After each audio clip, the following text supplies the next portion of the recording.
Hello students. तो आज हम पढ़ेंगे एसोसिएशन एंड कोजेशन। एसोसिएशन मतलब किन्हीं भी दो करेक्टर्स का आपस में एसोसिएट होना, यानी कि रिलेट होना या रिलेटेड होना। एंड कोजेशन मीन्स डिजीज का कोज जो है, कोज या रिस्क फैक्टर हम यहाँ पर फाइंड आउट करेंगे, उसके बारे में बात करेंगे। तो एसोसिएशन एंड कोजेशन में क्या है, सबसे पहले आता है कि कोई भी इफेक्ट जो है वो हमेशा किसी न किसी कोज की बाद ही होगा। डिजीज होगी तो पहले रीजन होगा डिजीज का, उसका कोज होगा, इटियोलॉजी होगी, इटियोलॉजी के बाद ही डिजीज आएगी। ठीक है। कई बार इटियोलॉजी मल्टीफैक्टोरियल होती है, जैसे डायबिटीज के केस में सीडेंटरी लाइफस्टाइल होती है, या आपका ओवर ईटिंग होता है, या आपका जेनेटिकल फैक्टर होता है, तो मल्टीफैक्टोरियल इटियोलॉजी हो जाती है। और जब भी मल्टीफैक्टोरियल इटियोलॉजी होती है तो हम वेब ऑफ पोजीशन बनाते हैं। वेब ऑफ पोजीशन में हम कैसे बनाते हैं, बहुत सारे कोजेज को हम एक साथ लिंक करके चलते हैं तो वेब बन जाता है ना। तो वो भी एक अलग से टॉपिक है। जो एपिडेमियोलॉजिस्ट हैं, यानी कि जो एपिडेमियोलॉजी सर्वे कर रहे हैं या एपिडेमियोलॉजी फाइंड आउट करने की कोशिश कर रहे हैं, उन एपिडेमियोलॉजिस्ट का एम क्या होता है, to establish cause and effect relationship.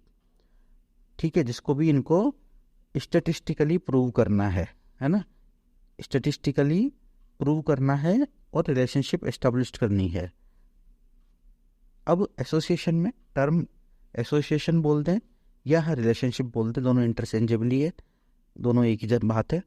Association क्या होगा, it is defined as the occurrence of two और more variable at a frequency which is more than expected by chance. More than expected by chance मतलब by chance कोई चीज़ किसी से कितनी associated है, अगर वो उससे ज़्यादा होती है तो उसको एसोसिएशन बोला जाएगा, अगर उससे कम होती है तो उसको कोइंसिडेंस बोला जाता है। ठीक है। ये एक ऐसी बात हुई, सपोज आप किसी रेस्टोरेंट में खाना खाने गए और आपको वहाँ पे आपका कोई क्लासमेट मिल गया, तो वो एक बाई चांस मिला तो कोइंसिडेंस है ना। लेकिन आपको मालूम पड़े कि रोज़ ही मिल रहा है, तो रोज़ तो रेस्टोरेंट में मिल नहीं सकता। रोज़ आप कहाँ मिलते हो, कॉलेज में मिलते हो, तो कॉलेज में मिलते हो, क्लासरूम में मिलते हो रोज़ आप एक साथ, तो इसका मतलब वहाँ एसोसिएशन है कि क्लासरूम में क्या एसोसिएशन है, you belong to same class, तो वो आपका एसोसिएशन है। लेकिन आप किसी रेस्टोरेंट में तो नहीं मिलोगे रोज़ रोज़, वहाँ मिलेंगे तो वो उसको कोइंसिडेंस कहा जाएगा। तो एसोसिएशन क्या होगा कि जो बाई चांस है, बाई चांस से ज़्यादा होगा। ठीक है। तो आपके कलीग से, आपके क्लासमेट के साथ रेस्टोरेंट में बाई चांस दिख जाना, एक ही सिनेमा हॉल में बाई चांस मूवी देखना, उसको पता नहीं है आप भी जा रहे हो, आपको नहीं पता वो भी जा रहा है, आप बाई चांस पहुंच गए, तो वहाँ हार्डली आप एक बार साल में 2 बार या 5 बार मिल जाओगे।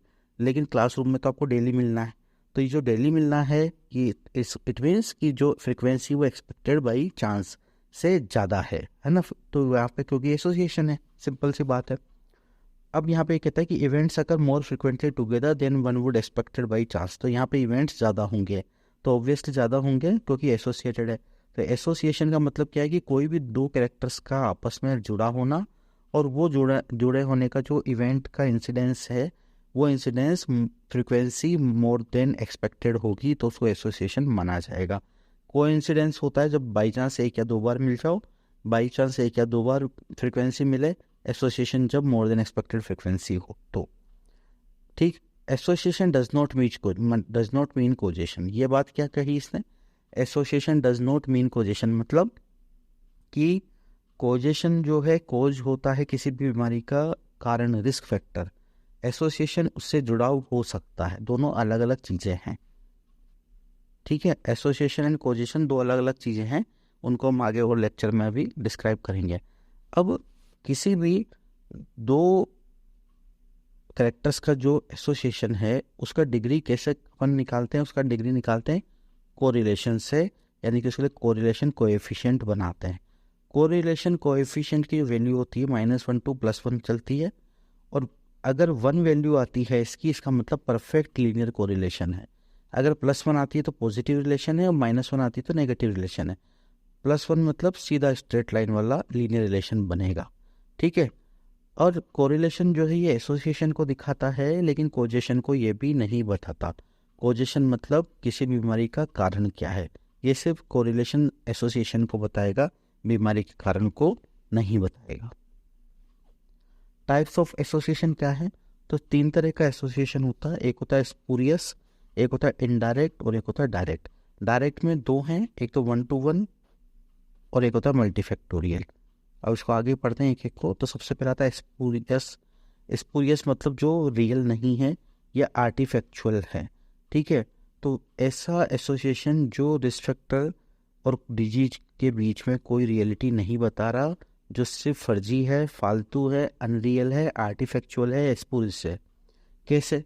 अब जैसे मैं इसका एक एग्जांपल पहले बताता हूँ, फिर इसको अपन आगे चलेंगे। जैसे आप एक बंगाली डॉक्टर के पास कोई पर्सन इलाज कराने जाता है, तो वो नॉर्मल खांसी जुकाम छोटी मोटी बीमारियां लेकर के जाएगा, और 100 में से 100 आदमी ठीक भी हो जाएंगे, क्योंकि नॉर्मल मेडिसिन से भी ठीक हो जाता है, और सेल्फ लिमिटिंग डिसऑर्डर होते हैं जनरली खांसी जुकाम। लेकिन वहीं वो पेशेंट, अगर कोई पेशेंट आईसीयू के अंदर जाता है, तो आईसीयू के अंदर जो पेशेंट जाता है वहाँ पे मोर्टेलिटी रेट ज़्यादा होगी।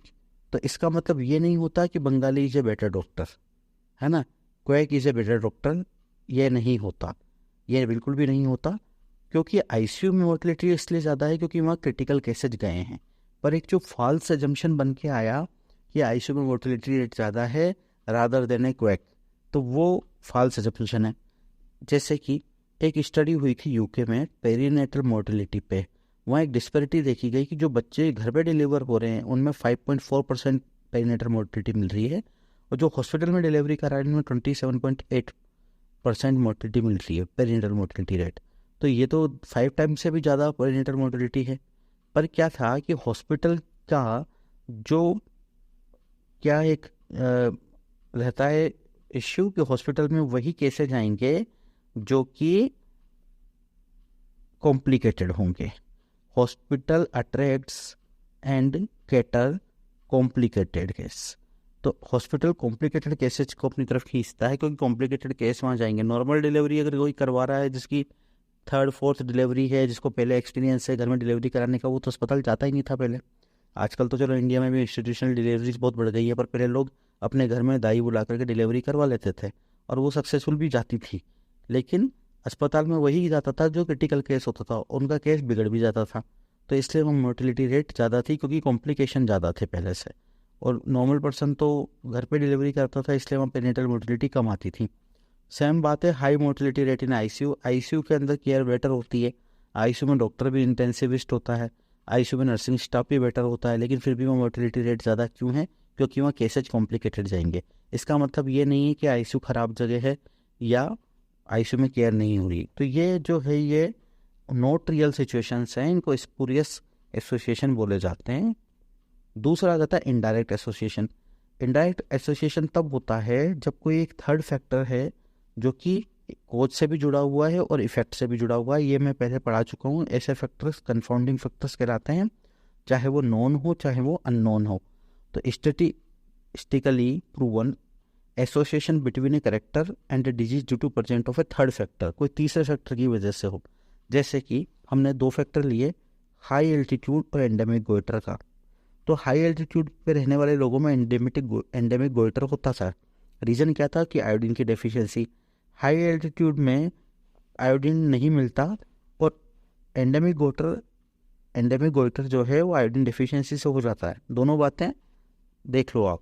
Iodine deficiency it is individually related with the altitude, and iodine deficiency is individually related with the endemic goitre, दोनों से जुड़ा हुआ है। ठीक है, तो ये जो है यहाँ पे कन्फाउंडिंग फैक्टर है। इसी तरह से एज के कन्फाउंडिंग फैक्टर हो सकते हैं, सेक्स का कन्फाउंडिंग फैक्टर हो सकता है। एज का ऐसा हो सकता है जैसे ओल्ड एज में अगर कोई प्रेग्नेंट लेडी होती है तो डाउन सिंड्रोम के चांसेस ज़्यादा है, और अगर किसी का बर्थ ऑर्डर ज़्यादा है बच्चे का तो भी डाउन सिंड्रोम के चांसेस है। तो बर्थ ऑर्डर जब ज़्यादा होगा तो ऑब्वियसली 4th बर्थ ऑर्डर पे एज मदर की 1st बर्थ ऑर्डर से ज़्यादा हो जाएगी। तो यहाँ एज कन्फाउंडिंग फैक्टर हो जाती है। इसके बाद आते हैं इसमें डायरेक्ट एसोसिएशन। यहाँ पे डायरेक्ट इफेक्ट होता है। कोज जो है something which has an effect. Cause क्या होता है? जिसका कोई इफेक्ट हो उसको हम कोज बोलते हैं। तो कोज का डायरेक्ट इफेक्ट होता है, यहाँ पर डिजीज करता है। In epidemiology a cause can be considered to be something that alters the frequency of a disease, health status, associated factor in a population. तो कारण क्या होता है? कारण वो होता है जो किसी डिजीज को फ्रिक्वेंसी को चेंज कर दे, या हेल्थ स्टेटस को चेंज कर दे, या एसोसिएटेड फैक्टर्स को चेंज कर दे। ठीक है। And cause should be necessary and sufficient to produce effect. Effect produce करने की पावर होनी चाहिए, तभी उसको कोज माना जाएगा। तो ये दो तरह के एसोसिएशन देखते हैं कोज के हम, डायरेक्ट कोज के 1-to-1 effect and multifactorial कोजेशन। 1-to-1 में क्या होगा, डायरेक्ट एंड स्ट्रेट एसोसिएशन मिलेगा कोज एंड इफेक्ट का, ठीक है। लेकिन इसमें प्रॉब्लम कब आती है, जब कोज तो एक और इफेक्ट मल्टीपल हो जाए। अभी तक तो हम पढ़ रहे थे मल्टीफैक्टोरियल डिजीज, मतलब जिस बीमारी के बहुत सारे कारण हैं। अब यहाँ क्या कह रहे हैं, एक ही कारण है बीमारी आ जाता है। जैसे हीमोलाइटिक स्ट्रेप्टोकोकाई टॉन्सिलाइटिस भी कर देता है, स्कारलेट फीवर भी कर देता है, इराइसेपेल्स भी कर देता है, बुलस इम्पेटिगो भी कर देता है।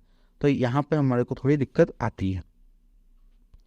नेक्स्ट है मल्टीफैक्टोरियल कोजेशन। ये नॉन कम्युनिकेबल डिजीज के लिए कहा जाता है।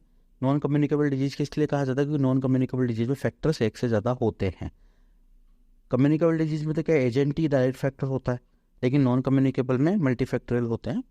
अब यहाँ पर दो तरह के मॉडल दिए हैं मल्टीफैक्टोरियल के, कि जब 3 फैक्टर इंडिपेंडेंटली काम करें, 3 या 4 फैक्टर जो अलग अलग फैक्टर्स हैं वो सारे इंडिविजुअली काम कर रहे हैं, इंडिपेंडेंटली वर्क कर रहे हैं और वो डिजीज प्रोड्यूस कर रहे हैं।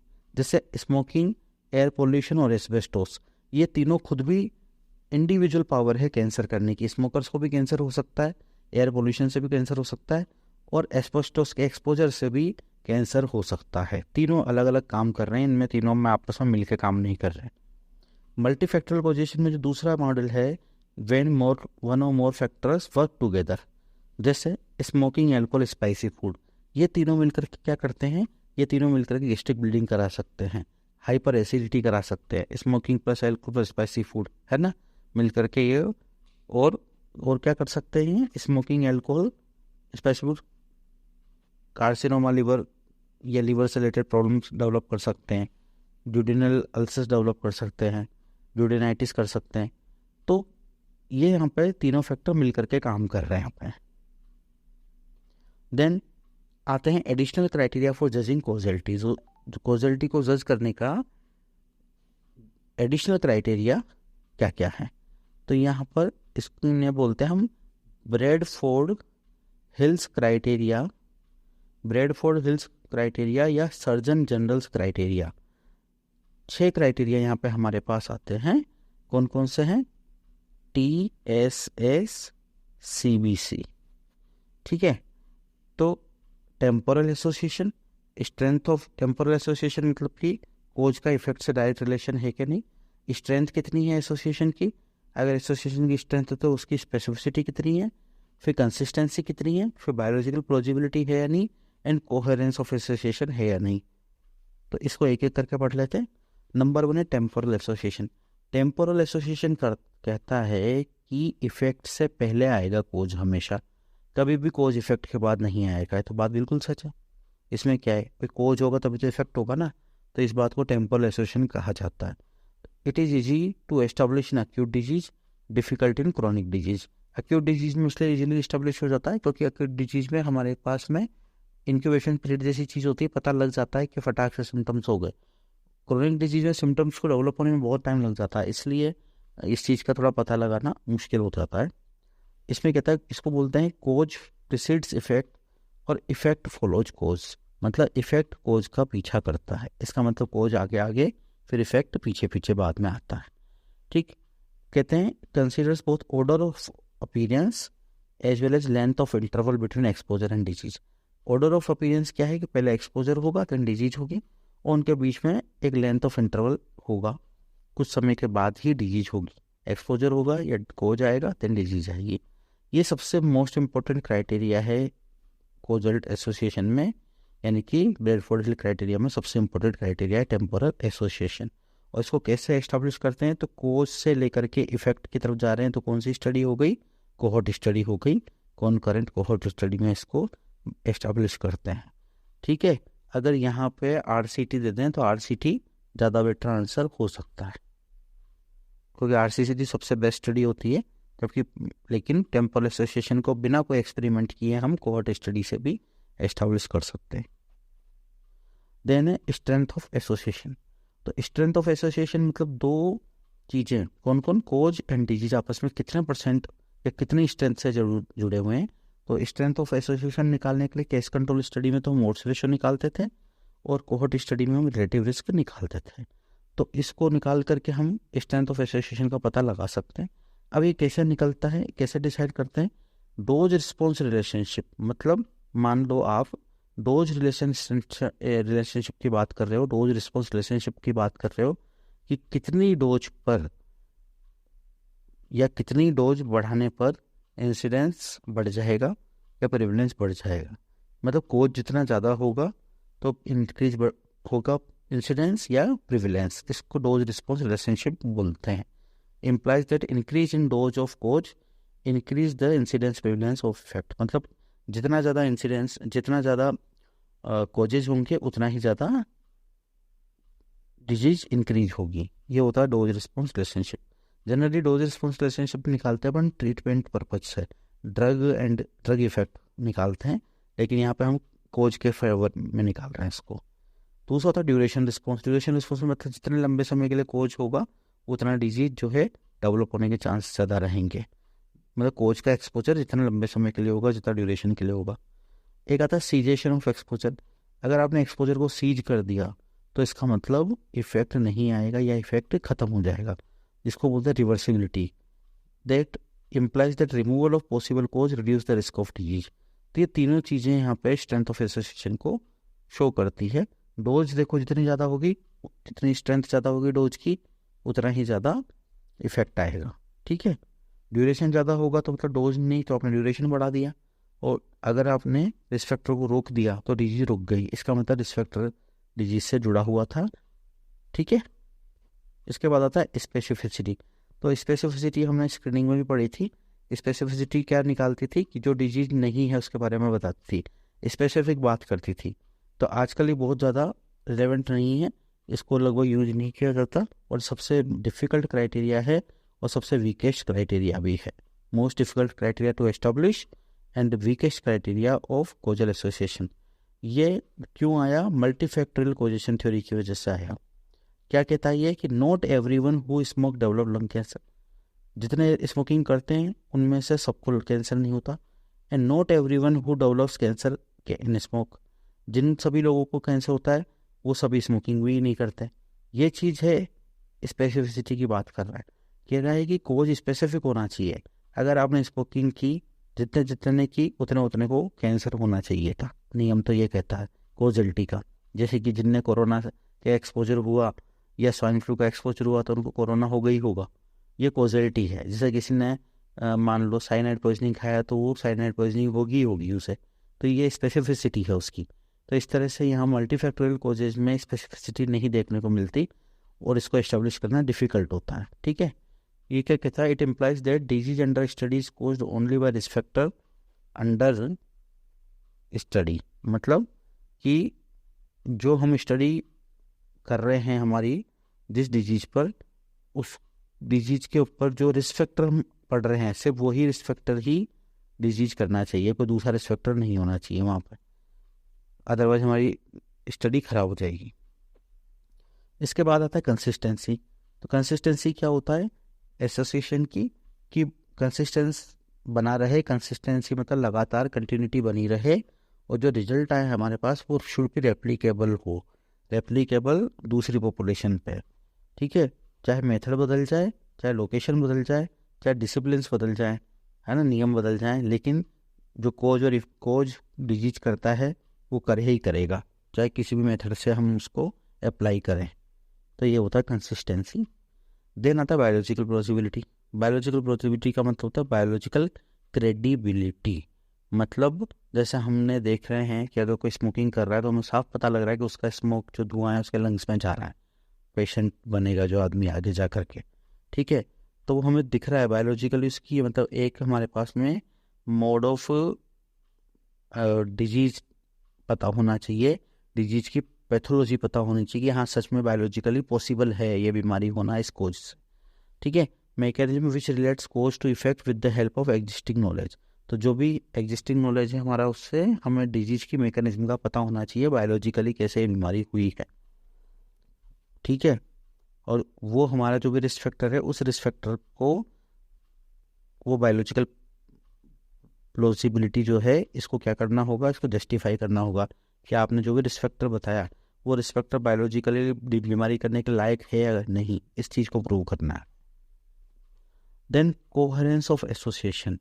कोहेरेंस ऑफ एसोसिएशन का मतलब क्या हुआ कि जो ऑलरेडी नॉन फैक्ट्स हैं जो अलग अलग सोर्सेस से मिल रहे हैं उनके साथ कंपेरेबल है हमारा एसोसिएशन। ठीक है, हमारा जो भी एसोसिएशन है वो जो भी ऑलरेडी नॉन फैक्ट्स हैं उनके साथ में कंपेरेबल होना चाहिए। चाहे आप एविडेंस कहीं और से ले लो, एविडेंस फ्रॉम एल्सवेयर कहीं से भी ले लो, causal association must be coherent supported by with relevant facts and related studies. तो हम जो भी एसोसिएशन निकाल रहे हैं वो किसी दूसरी स्टडी के साथ में जुड़ा हुआ होना चाहिए। अब जैसे स्मोकिंग और लंग कैंसर की स्टडी करते हैं तो ये बात सबको पता है कि स्मोकिंग से लंग कैंसर होता है, ये बात पहले से जानते हैं सब लोग, पहले हो चुकी हैं कई बार ना। तो ये एक तरह से ये नॉन फैक्ट्स है। अब इस चीज़ को हम नॉर्मल भाषा में बात करें तो जब भी हम कोई रिसर्च बनाते हैं, कोई थीसिस बनाते हैं तो हम रिव्यू ऑफ लिटरेचर निकालते हैं। रिव्यू ऑफ लिटरेचर में क्या होता है कि जो भी आप स्टडी करने वाले हो उसके ऊपर प्रीवियसली कौन कौन सा वर्क हो चुका है, तो हम आपकी स्टडी को उसको सपोर्ट कर रहा है कि नहीं कर रहा, तो इस चीज़ को हम बोलते हैं कोहेरेंस निकालने के लिए किया जाता है रिव्यू ऑफ लिटरेचर। ठीक है, अब ये कुछ हमारे MCQs हैं। Most difficult criteria to establish causal association in aetiology of the disease. तो मैंने बताया था अभी 2 क्राइटेरिया इंपॉर्टेंट थे। सबसे इंपॉर्टेंट क्राइटेरिया टेम्पोरलिटी होता है और जो डिफिकल्ट है वो स्पेसिफिसिटी होता है। स्पेसिफिसिटी में मतलब हम चाहते हैं कि हमारा रिस्क फैक्टर जो है स्पेसिफिकली वही बीमारी करे, है ना। तो यहाँ पे स्पेसिफिसिटी आएगा, सी ऑप्शन आएगा इसका। क्वेश्चन नंबर 2 है विच of the following studies best for establishing कोजेशन। Best study तो हमेशा RCT ही होगी, RCT ऑप्शन में नहीं होगा तो कोहोर्ट आएगा।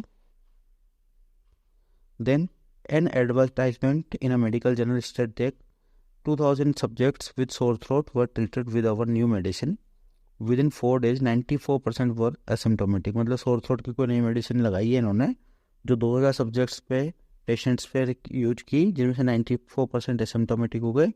और advertisement claim that the medicine was effective. Advertisement ये कहता है कि मेडिसिन इफेक्टिव है। Based on the evidence given above the claim is correct, may be incorrect because of requiring long term cohort effect, incorrect because no control or comparison were involved. तो यहाँ 2000 लोग जो इन्होंने लिए, ये सब पेशेंट ले लिए, इन्हें कंट्रोल नहीं लिया, यानी कि नॉन पेशेंट नहीं लिए इन्होंने, इसलिए यहाँ पर आंसर डी आएगा इसका कि कंट्रोल ग्रुप नहीं लिया इन्होंने। Then to test the association between respected disease which of the following the weakest study in design. तो हमारे पास जो अभी मैंने सारी स्टडीज आपको पढ़ाई थी कुछ दिनों पहले, 2-3 दिन पुराने लेक्चर्स में, जो सबसे वीकेस्ट स्टडी होती है वो इकोलॉजिकल स्टडी होती है। इसका आंसर बी है। Then of the different epidemiological study design available to test the association between risk factor and disease the best design is. तो यहाँ RCT तो देनी रखी है ऑप्शन में, ठीक है, तो कोहर्ट बचता है हमारे पास में, तो कोहर्ट में कंकरेंट होता है, तो हमारा यहाँ आंसर होगा कोहर्ट। नेक्स्ट आएगा in establishing causal association most essential criteria. तो मैंने बताया था सबसे इंपॉर्टेंट क्राइटेरिया क्या है, नंबर 1 पे जो था TSS-CBC, टी माने टेम्पोरल रिलेशन या टेम्पोरल एसोसिएशन। ठीक, नेक्स्ट क्वेश्चन है suspected cause preceding the observed effect is an example of. Cause पीछा कर रहा है या कोज का पीछा कर रहा है इफेक्ट, ये टेम्पोरलिटी होती है, इसका आंसर बी है। ठीक है, तो हमारे लेक्चर यहीं खत्म होता है। अब हम मिलेंगे नेक्स्ट वीडियो में आपसे, तब तक के लिए बाय।